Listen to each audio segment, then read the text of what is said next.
I'm Lester Holt, anchor of NBC Nightly News and Dateline NBC. Have you ever wondered how Google just knows what you're about to type in the search bar and fills the rest of it in for you? What about those videos on YouTube being just the thing you wanted to watch next? And what about how great it is that the new friends you met in your Facebook groups understand you so well and you have such similar points of view?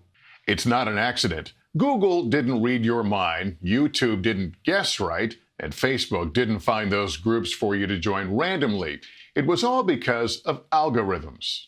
Algorithms are what define a search engine or a social media feed, and it's constantly learning from everything you do so that your algorithm can be customized just for you. It's the theory of if you like that, you'll like this.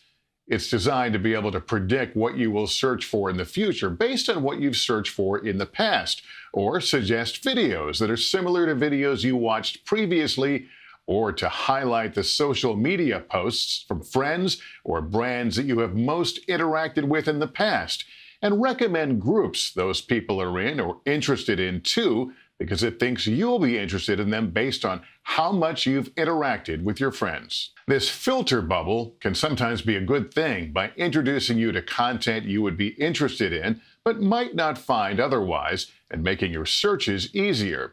But it can also cause you to remain in an echo chamber, repeatedly hearing the same or similar points of view to your own, and limiting your exposure to the views of others, as well as being easily exposed to misinformation without other viewpoints to counteract it.